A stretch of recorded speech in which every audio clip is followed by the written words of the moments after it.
Don't move. Don't even breathe. Just listen. If you're feeling these physical symptoms right now, the ringing in your ears, the pressure in your third eye, the sense that time is moving differently, vivid dreams, questioning of your existence, you are part of the first wave. The genetic upgrade Cayce predicted is happening now. Your so-called junk DNA is expressing itself, and your body is becoming a crystalline receiver for frequencies that would have overwhelmed the old version of you. Just like we unlocked the power of quantum jumping, today we go deeper. We activate the ultimate technology, the soul's own command center. This audiobook will guide you in ways that complete your activation. When we finish, you'll receive information downloads from future timelines. Your energy will naturally repel lower vibrations, and you'll begin seeing time as a spiral rather than a line. This isn't speculation. This is what happens when the 97% of your DNA that's been dormant finally wakes up. Your body knows what your mind is still trying to deny. You are not who you thought you were. You never were. Before we begin, I need to know you're here. Share where you're listening from, and comment, awake. If you're new here, subscribe. You've found your tribe. The preparation is over. The awakening is now. Listen closely. Everything is about to change. Let's begin. What if you knew, with a certainty that shook you to your very core, that everything you have been taught about reality is incomplete? What if the world you see with your eyes, the solid ground beneath your feet, the relentless tick of the clock, are all part of a grand illusion, a stage upon which a much deeper drama is unfolding? And what if one man, a simple man from Kentucky who never claimed any special powers, saw the entire script over half a century ago? That man was Edgar Cayce, and he is speaking to you right now, in this very moment. You are not listening to this by accident. There are no coincidences in a universe as intelligently designed as ours. You were drawn here. Something within you, a quiet whisper you may have tried to ignore, recognized a truth in these words.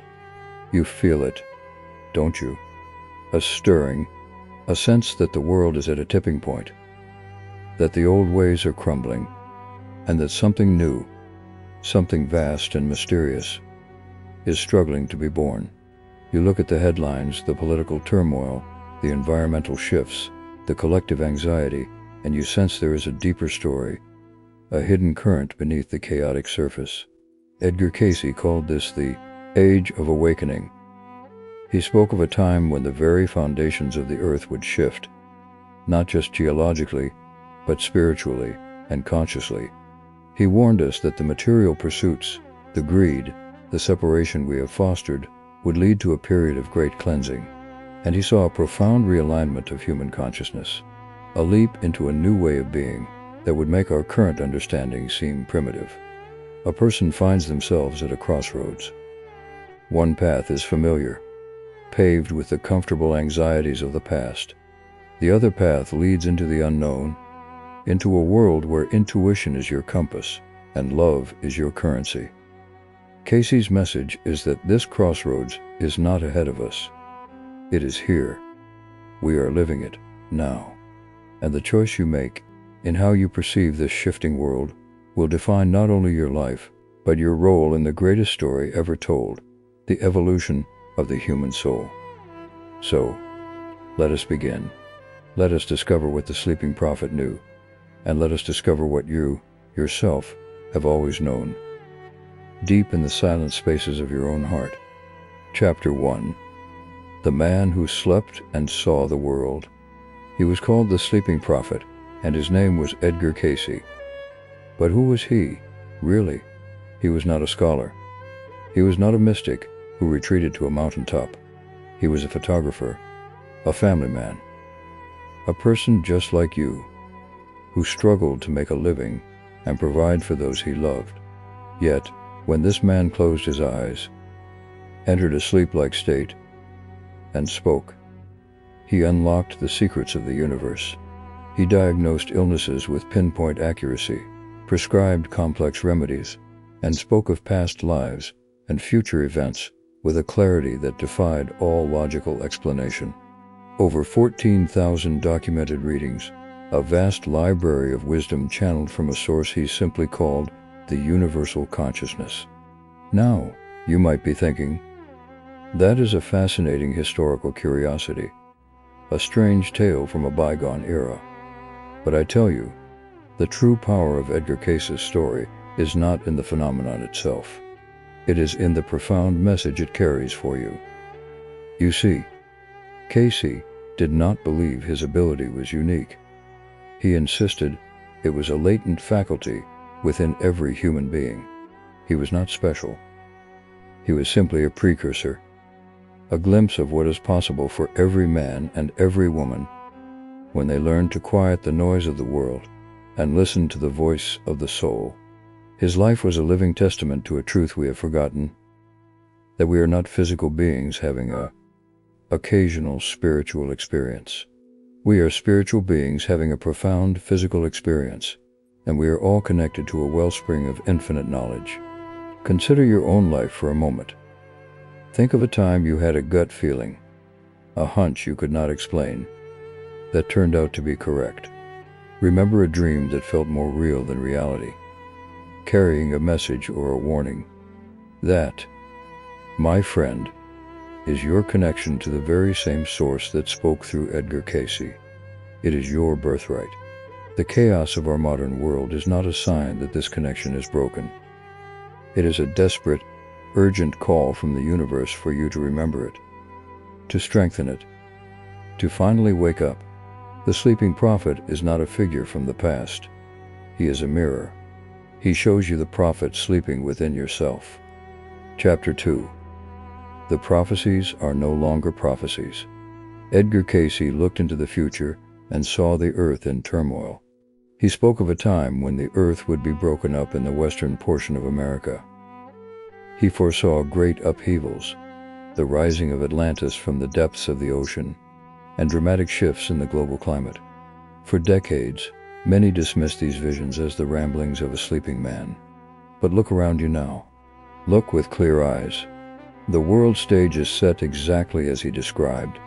We see unprecedented weather patterns, wildfires of biblical proportion, and seismic unrest that seems to be increasing in frequency. The poles are shifting, just as he said they would. This is where fear wants to take hold. It is easy to hear these things and feel a sense of impending doom. But I want you to pause. I want you to take a deep breath and consider a different perspective. What if these earth changes are not a punishment, but a purification? Cayce did not see this as the end of the world. He saw it as the end of an age, a necessary cleansing, a shaking loose of the old, dense energies that humanity has accumulated through centuries of fear, greed, and separation. The earth, you see, is a living entity. And just as your body fights off an infection with a fever, the earth is elevating its own frequency, shaking off the spiritual disease that has plagued it. So, what is your role in this? You are not a helpless bystander. Your consciousness is a part of the earth's consciousness. The anxiety you feel in the collective is not just your own. It is the planet's growing pains. And you have a choice. You can resonate with the fear, adding to the chaos, or you can choose to resonate with the purification. You can become a point of peace, of stability, of love, amidst the storm. Your inner state is not separate from the outer world. It is a critical component of it. The prophecies are happening now, not to frighten you, but to awaken you to your power and your responsibility as a guardian of this new world being born. Chapter 3. The Hall of Records and Your Akashic Connection. Edgar Cayce spoke of a legendary library buried beneath the sands of Egypt near the Great Sphinx. He called it the Hall of Records. He said it contained the complete history of humanity, the wisdom of Atlantis, and the secrets of our soul's journey. Expeditions have searched for it. Skeptics have mocked the idea. But what if I told you that you do not need to travel to Egypt to find it? What if I told you that you carry your own personal access key to this hall of records within your own consciousness? Cayce called it the Akashic Records. The Akashic Records are not a physical library of scrolls and tablets. They are a dimension of consciousness, a living, energetic imprint of every thought, word, deed, and experience that has ever occurred in the history of the universe. It is the book of life, and your soul, your higher self, has full and complete access to it. Every past life memory, every lesson learned, every talent you have ever cultivated is recorded there. Every moment of kindness, every act of courage, every instance of love is eternally preserved, and so is every fear, every failure, every lesson you have yet to master. Now, why is this important for you today, right now? Because you are not a blank slate. You are an ancient, eternal soul, having a very specific human experience. The challenges you face, the people you are drawn to, the talents that come naturally to you, and the fears that hold you back are all part of your soul's unique record. Understanding this changes everything. It turns random suffering into profound lessons. It transforms chance encounters into divine appointments. Your life is not a series of accidents. It is a curriculum, perfectly designed for your soul's evolution. When you feel stuck, when you cannot understand why a certain pattern keeps repeating in your life, it is because you are trying to read a single page of a vast and glorious book. The answers are not in front of you. They are within you, waiting in the silent halls of your own Akashic memory. Chapter 4. The Quantum Leap of the Soul. We have been talking about a shift in the earth, a shift in consciousness. But what does that shift actually feel like? It is not a slow, gradual climb. It is a jump, a sudden, profound, and irreversible leap into a new state of being. Modern physics has a term for this.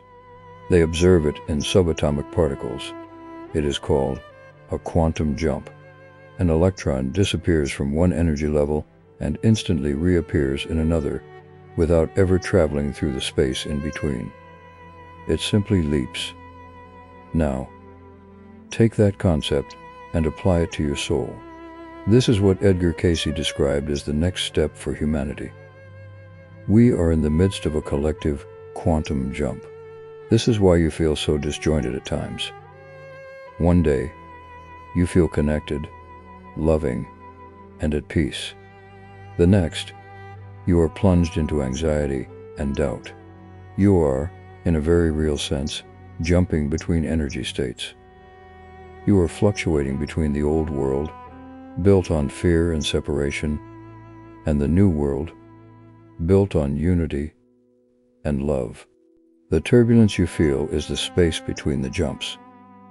It is the resistance of the old self, the ego, that is terrified of becoming obsolete.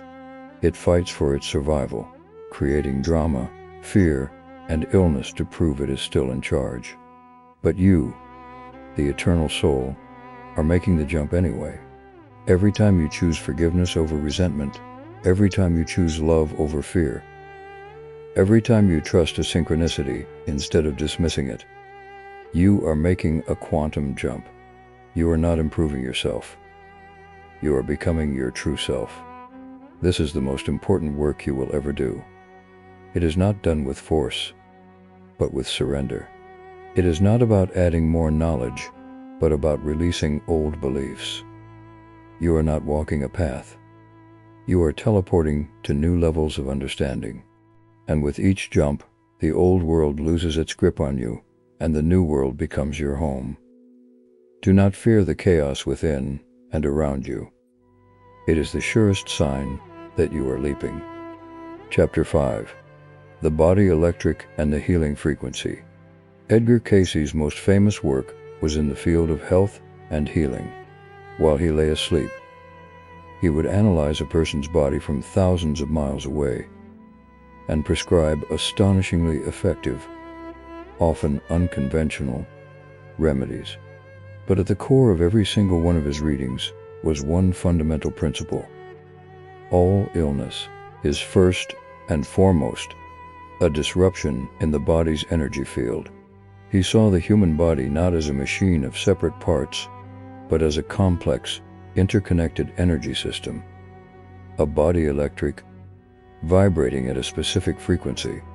Disease, he said, is simply a state of dissonance, where a part of the body has fallen out of tune with the soul's perfect harmony. Think about that for a moment. Your headache, your chronic pain, your digestive issues, even more serious ailments, are not random attacks. They are manifestations of energy that has become stuck, stagnant, or conflicted. They are messages from your soul, asking for realignment. Modern medicine is only now catching up to what Cayce knew a century ago, with fields like psychoneuroimmunology proving the direct link between your thoughts, your emotions, and your physical health. Your worry literally lowers your body's vibrational frequency. Your gratitude literally raises it. So, what is the healing frequency? It is the vibration of love and acceptance. This is not a metaphor. This is a physical, measurable reality. When you are in a state of love, appreciation, or deep peace, your body's cells resonate in harmony. Your immune system functions optimally. Your body's innate healing intelligence is activated. The remedies Cayce prescribed, the specific oils, the diets, the castor oil packs, were not magic bullets. They were tuning forks. They were designed to bring a specific part of the energy body back into its correct vibration, so the real healer, the life force within you, could do its work. You have the power to heal yourself. It begins not with a pill, but with a thought. It begins by choosing, moment by moment, to tune your mind and heart to the frequency of wholeness. Chapter 6. The Christ Consciousness and the End of Religion. This may be the most misunderstood of all Edgar Cayce's teachings. He spoke constantly of the Christ consciousness.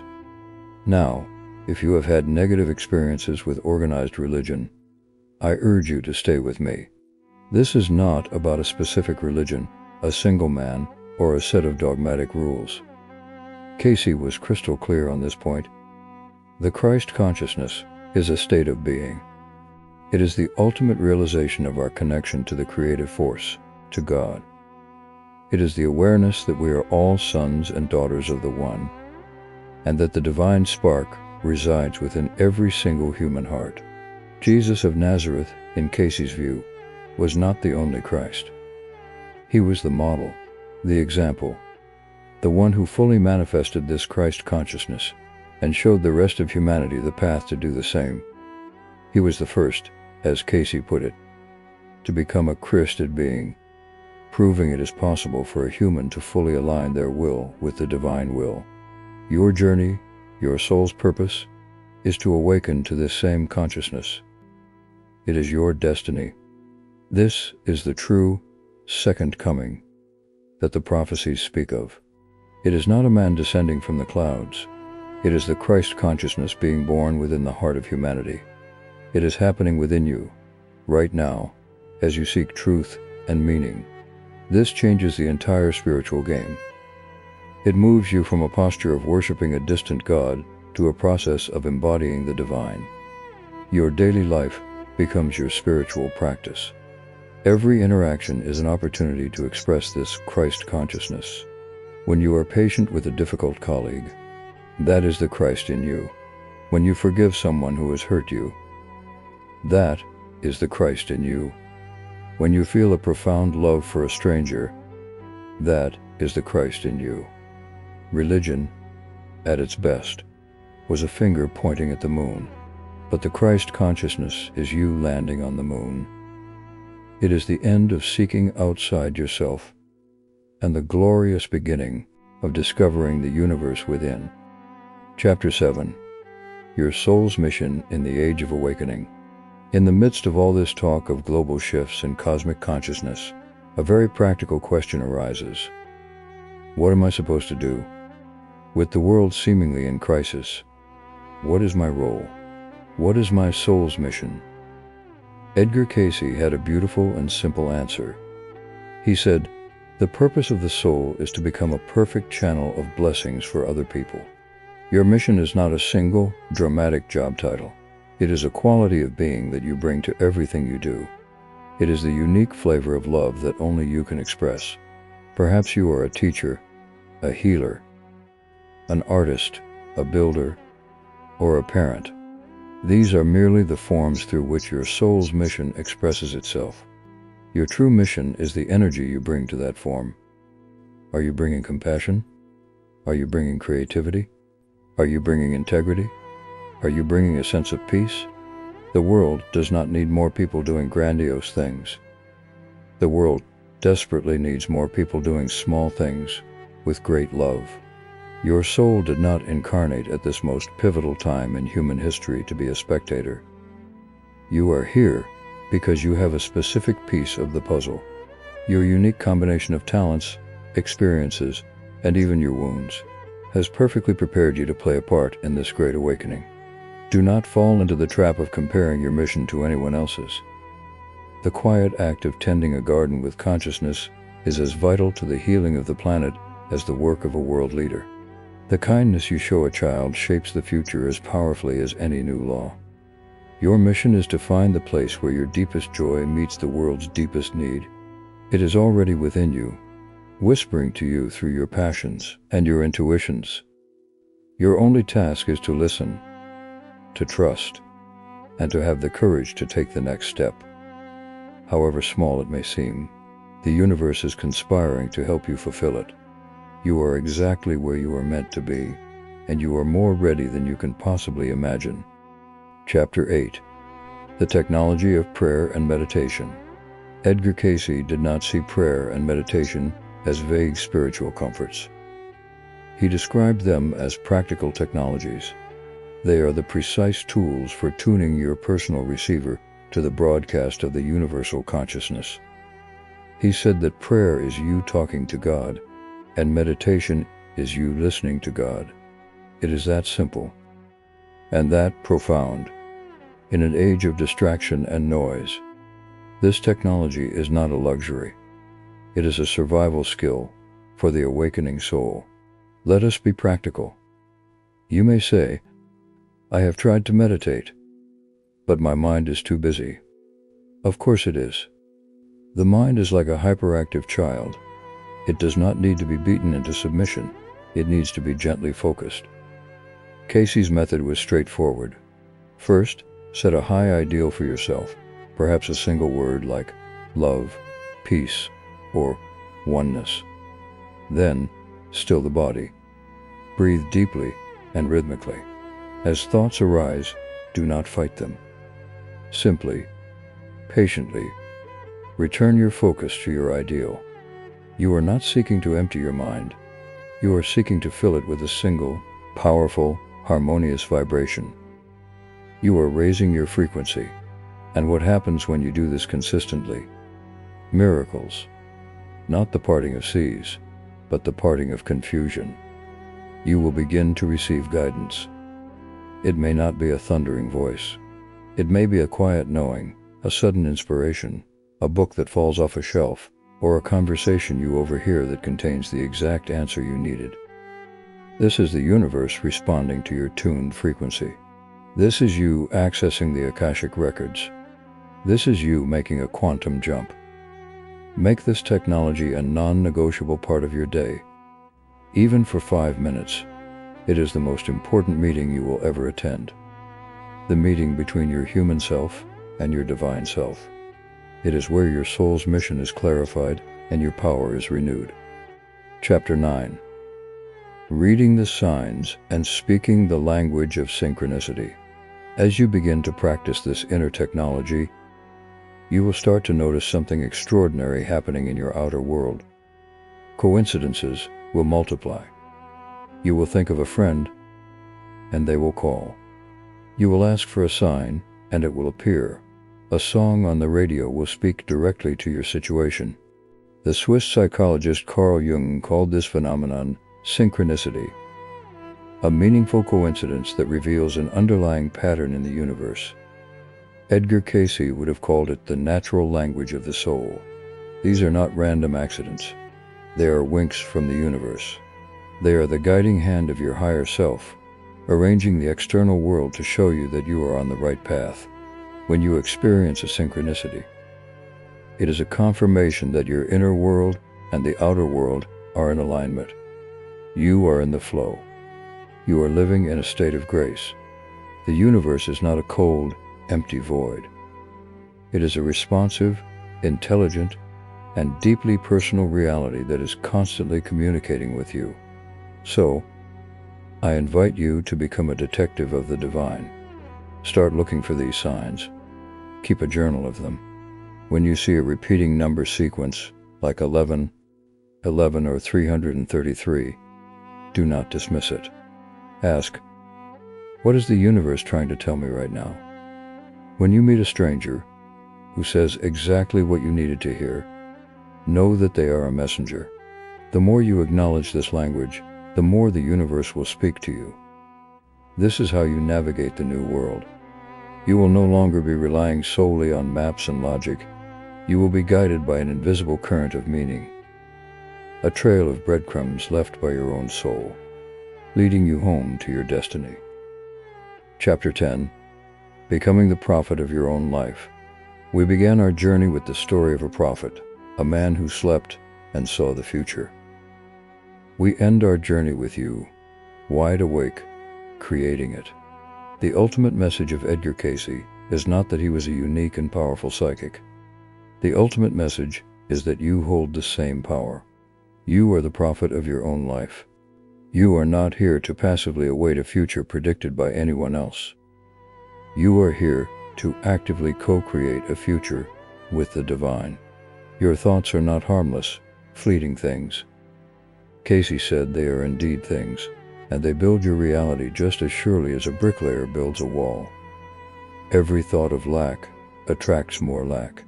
Every thought of gratitude attracts more abundance. Every thought of love creates more love in your experience. This is the final and most important law.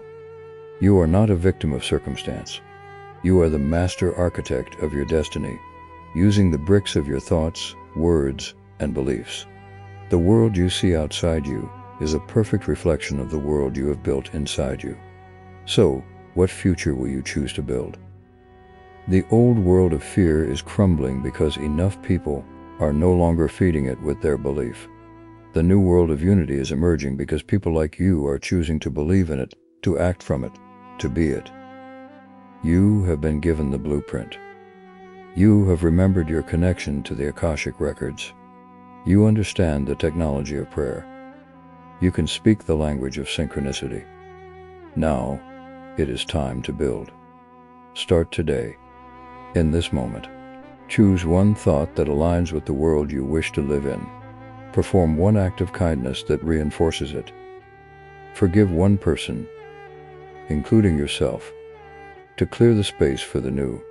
Edgar Cayce did not just warn us, he gave us the key. And that key was, and always will be, the awakening soul. You are the one you have been waiting for. The prophecy is now in your hands. Go and create a world of miracles.